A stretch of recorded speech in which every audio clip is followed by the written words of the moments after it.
Good morning, friends and neighbors. It's Carrie Hughes with Keller Williams. I am coming to you to share some information about what is happening in the local real estate market in light of the coronavirus and the absolute drastic changes that we are all experiencing from an economic perspective, as well as, of course, our personal lives.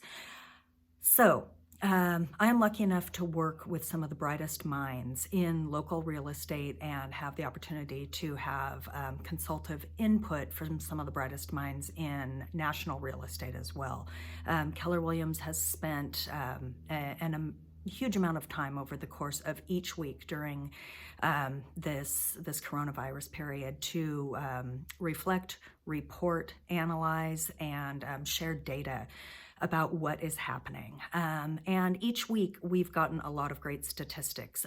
So here this week, I want to share some of the new topics of conversation that have come up as the forefront.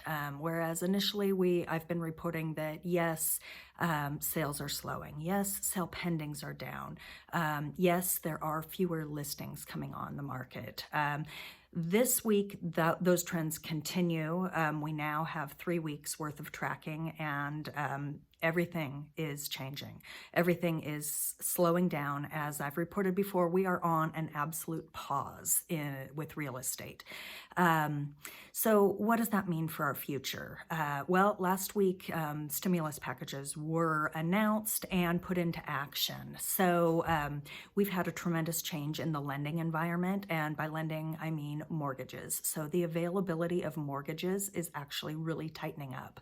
That is scary for the real estate market. So those folks who were applying as first-time home buyer to get a mortgage, and those who are applying for general conventional mortgages, any limit below $510,000, and those who are applying for jumbo mortgages. What is happening is that through the forbearance that has been offered through our national stimulus package, and a variety of reasons, we've had so much volatility and availability of funds to be loaned. So we have a liquidity issue with funds, and a liquidity issue means that the lenders don't have enough money to loan, and they start tightening up and using stricter standards to qualify for a loan. So fewer people may qualify.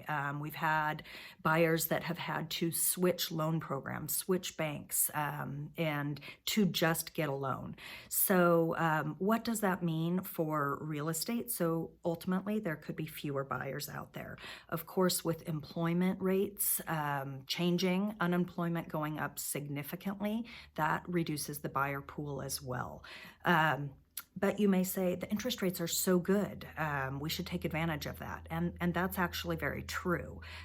If you are employed and if you do need to make a home buying decision or a home selling decision for your personal family situation right now, is a good time to try to make that work.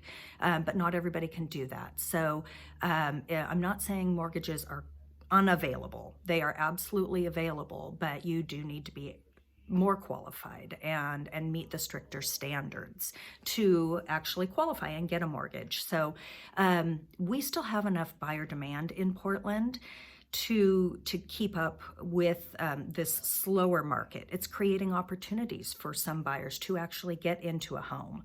But it's changing weekly, and we cannot predict what the future will hold.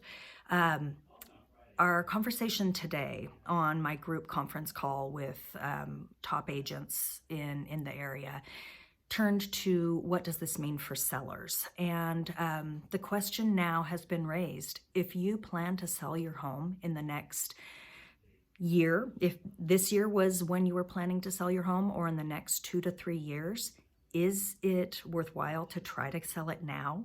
We don't know what is going to happen with property values. When demand slows, meaning fewer buyers out there, fewer people able to buy, sales drop. When sales drop, ultimately we will end up with softer prices. But demand goes down, supply goes up, and therefore we may not see as many sales. So we are seeing an impact in the average price in the Portland market. It is softening. Looking at reports, it's down about just a hair under 4% in end of March compared to prior year.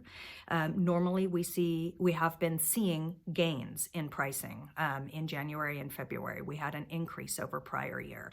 We were really starting the year in 2020 off with a big bang, very positive in terms of buyer demand, pricing.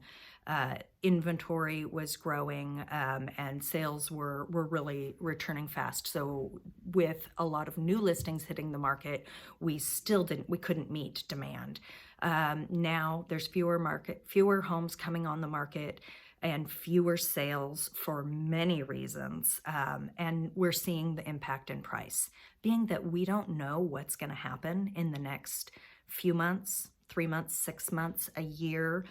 Overall, we're asking our sellers, the people we've been consulting with over the last few years and planning when they may need to sell their home, is this something you should consider now? If prices are 3% less now, 5% less next month, if prices happen to be 10% less next year, what does that mean for you and your selling decisions? So we don't know if this is actually going to happen, but it's something to ask yourself. And I'd be very happy to share the data that I know, share my experience from going through the recession in 2008 and what that means for home sellers, and help you make a good decision about whether it's time to sell.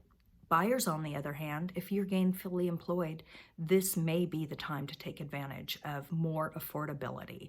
And I'm happy to consult with people about that opportunity as well. So please know that I'm here and I wish your family wellness.